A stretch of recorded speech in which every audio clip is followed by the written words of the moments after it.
When we were discussing remote sensing data, for 2 days we've been discussing at length how to use RSD. There were multiple questions related to education. Indeed, without trained specialists to develop technologies would be very difficult and challenging at best. That's why I believe that this panel is very important, and our today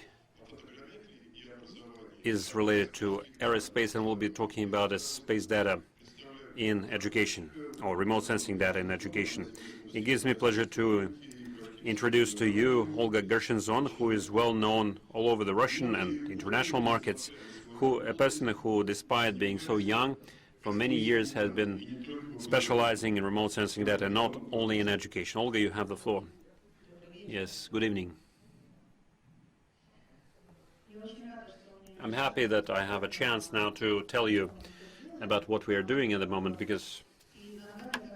and my presentation is fully in line with what we are specializing on, based on our 30-year experience. I just wanted to ask the participants, do you know the name of the company Scanex? Not all of you have heard about this company. Those of you who don't know, I can tell you, my husband and I were the founding parents of this company, which continues to exist but without us, and we started a new company called LoRReT. I will tell you how we came up with this title. How do I work this thing? With a mouse? Okay. Please see that to the right is our new product. But before moving to the education part, based on my 30-year experience of work in this field, I can tell you about the problems that I see. I can even see them during these presentations. I think the biggest challenge for the end user is the competition between companies who own satellites, and this competition leads to paradoxical results. Do you know that, for instance, the company Citologic from Argentina is going to launch 300 satellites with 1-meter resolution to be able to, on a daily basis, provide its clients with this 1-meter resolution data.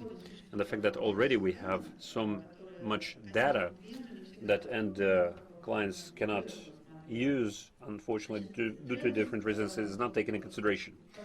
The most recent trend, last year I attended an interesting conference in China called the results of commercialization of the Chinese aerospace industry.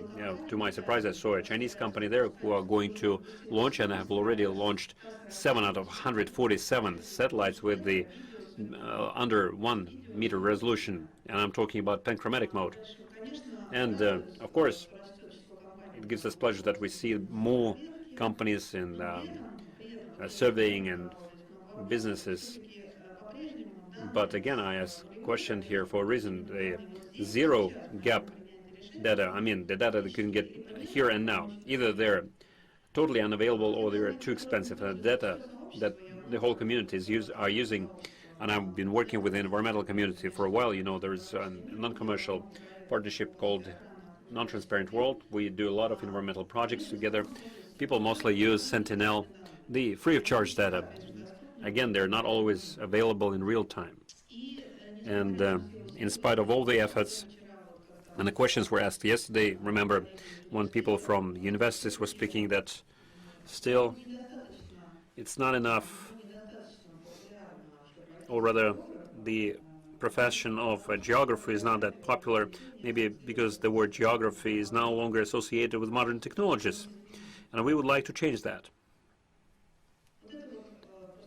Here I would like to show the illustration of how the number of satellites are growing with the under 1-meter resolution. When we work with children, we tell them, see, kids, even if we do not learn how to make these satellites, but learn how to work with these data, then your future will be secure. You'll be specialists, popular in this market. And out of trends, good trends, if you look at this diagram, the green field, or the green part, is the growth of private civilian satellites. See, the red color would be Russian military satellites, blue US military satellites. Now we had a breakdown somewhere at the year 2000, and now the civilian satellites started to grow, meaning the number of specialists who will be on demand in the world of geoinformation technologies and data processing and products based on them will be growing. This is our experience, which shows the problem of access, data access. I asked the representative of Roscosmos for a reason how long it takes to deliver the data. Our experience shows that in the best case scenarios, with the best circumstances, it would be 12 hours since the emergency. I'm not talking about the flight, but since when the need appears. It was after that Fukushima event, and then one of the satellites of GOI was flying right over that place, and data were made available only 12 hours after that. In the best case scenario, it is 24 hours, but on the average it's 36 hours. So if we need data here and now, yes, and most importantly, this data costs much more. Aside from this international emergency charter when everything is totally bad, but to buy this data would be way too expensive. We had to buy it for $70, the under 1 meter resolution data for emergency management, which makes them totally unusable. And all these diagrams, those of you who are interested, this presentation will be downloadable, and they simply illustrate one thing.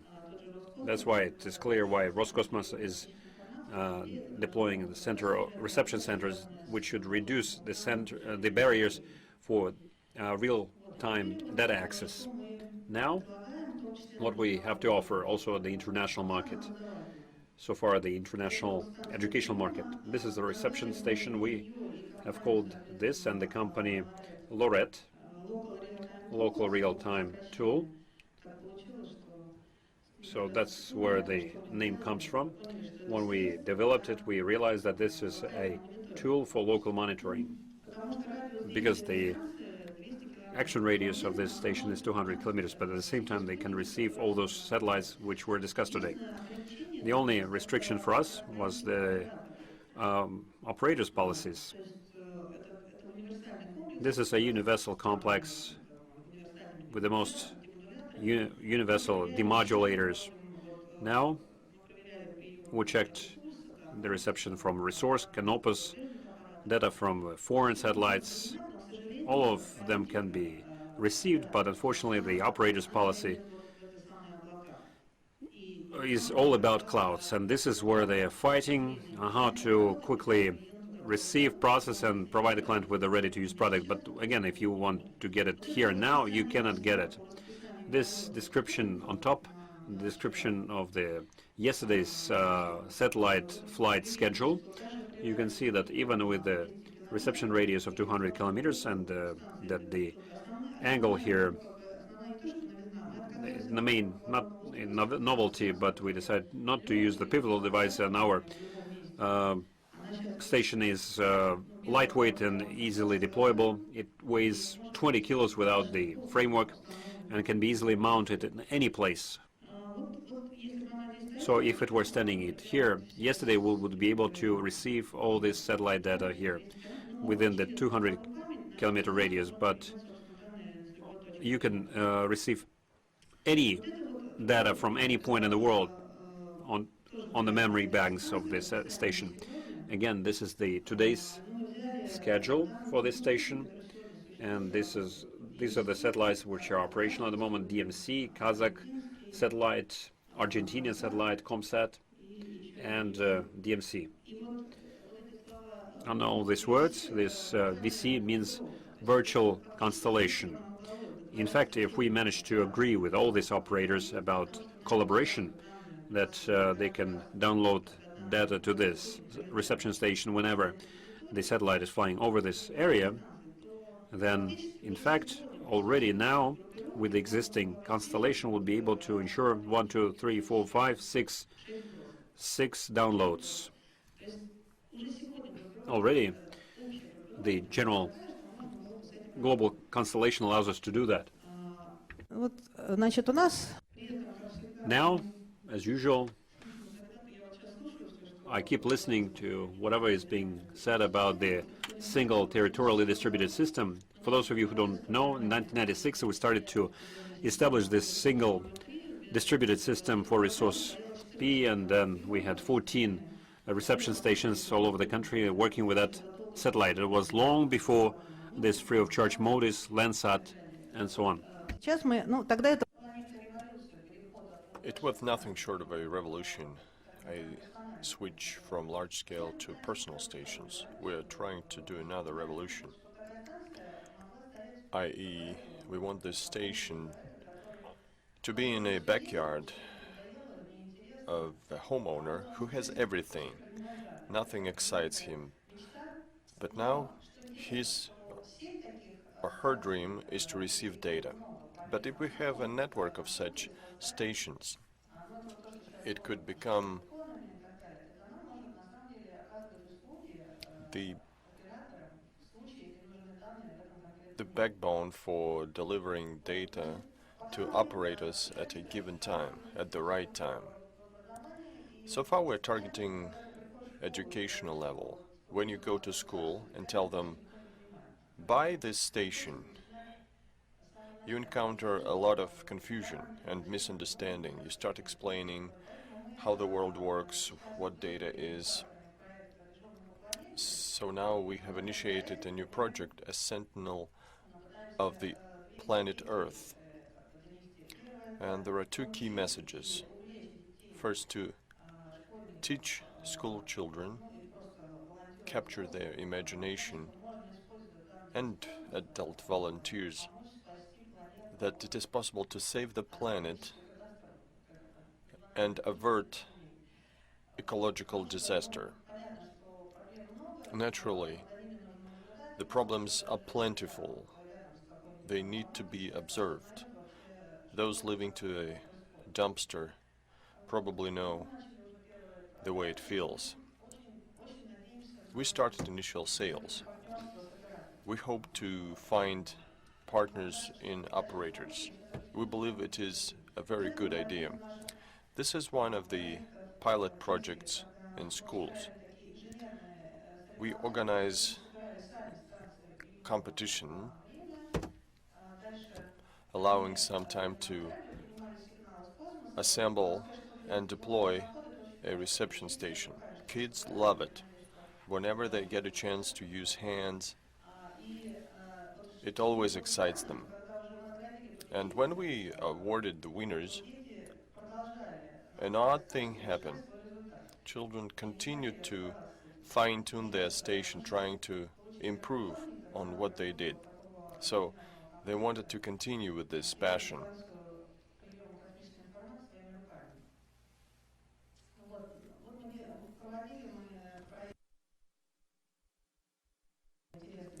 We did a SILPOP project, a good rescue project.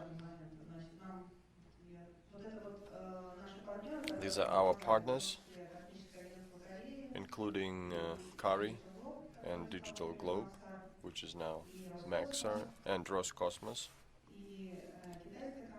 and a Chinese company. So they helped us in surveying the White Sea in whelping grounds. So the data was received from space, then ice maps were generated, and they also had to forecast movement of ice,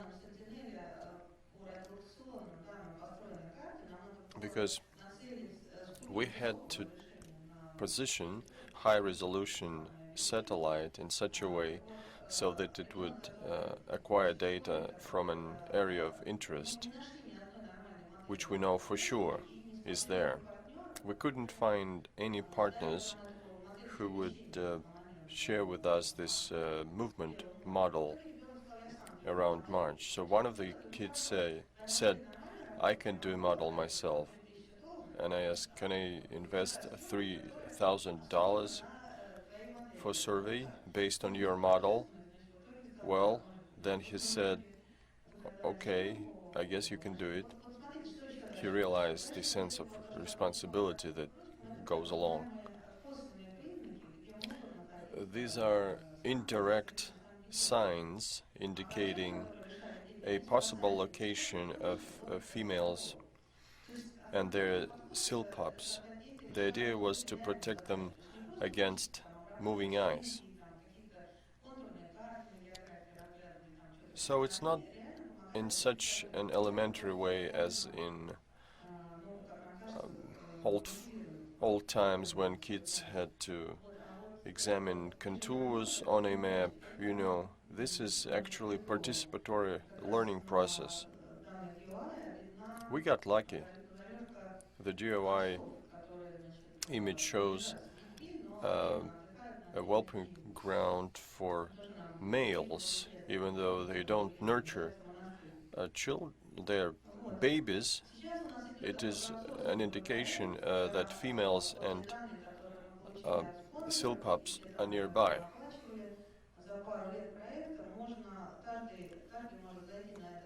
This is a crowdsourcing website, and you can log into it and help develop a sample to be processed by neural networks. Few understand that you need to have a pretty good sample for neural network to work. And now children would contribute to a project that will help automate things. We have 10 stations like that in place. What I would like to advise to operators of space systems: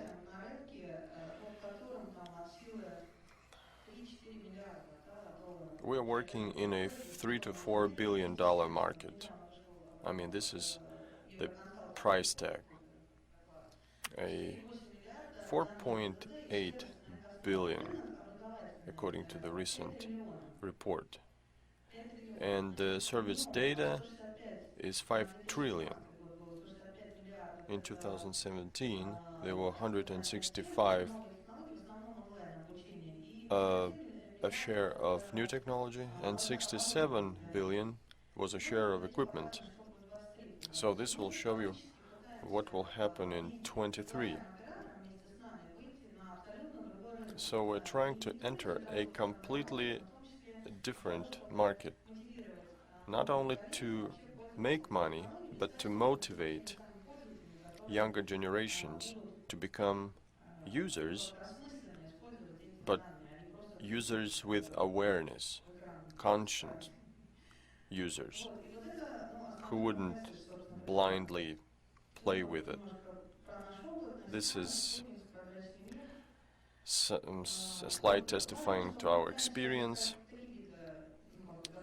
It's important to note that our sources, our streams of income are threefold. It's B2C, family edutainment, B2B, private schools and universities,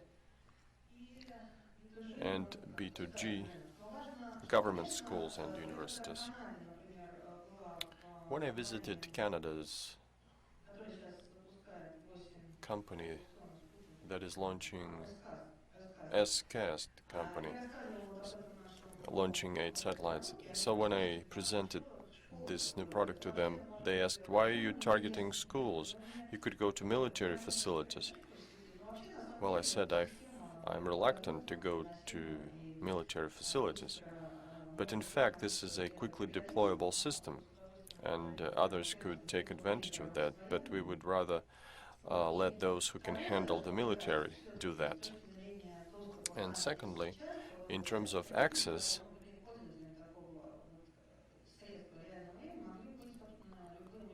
we believe municipalities could be the users. We're negotiating with Indonesia that has multiple islands.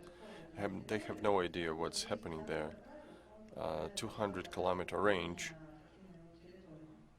is something that this network of stations can handle. текущие установки, These are the current stations, лаборатории в конториумах, вот, laboratories in небольшая строим университеты, одна коммерческая поставка, вот, вторая industrial соседская дорога. parks, Дальше мы очень in Korolov, рассчитываем на выход на in международную арену. Опять universities. же, сейчас мы ведем переговоры вот We с hope to go Валерием international. Александровичем. Мы We are надеемся, что discussing with он поможет Valery с возможностью сброса с Alexandrovich. неким пакетом We hope to санкций плюс лицензия на производство offer статуса. a И package, на самом деле это a station, мы and a license to download from Canopus. сегодня нет, когда можно получить данные в At the реальном moment, there is no such вот, product печать. that will give you data right away. I mean, this very minute. When I say time, it's not minutes, it's seconds I have in mind. We process fires by minute frames, and then we are trying to get ahead of time with our approach, but perhaps we'll get some support. That's it. Thank you.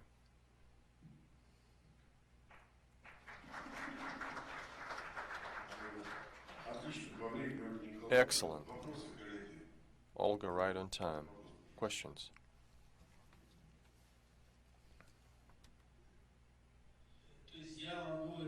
In other words, tomorrow I can buy this station from you. Go ahead. What's the price? 3.8 million. 3.8 million rubles. Is there any georeferencing required, some distances involved for installation? You have to place it horizontally. In fact, we use very simple weights to keep it to the ground. You said there are 6 stations in Russian schools. Yes. What cities? Yuzhny Sakhalinsk, Petropavlovsk-Kamchatsky, Pskov, Kaluga. Where do you have that school in Pskov? It's Quantorium Federal. What about Novy Novgorod? We're planning to install one there. Incidentally, one of the problems is lack of staff. If you are interested, if you know someone who could be interested, we would appreciate if you help us with teachers. No problem. You can always go to Roskartografia survey enterprise in Pskov. Things are running smoothly in Yuzhno-Sakhalinsk. That's where one of our ladies and her husband moved, and they did a project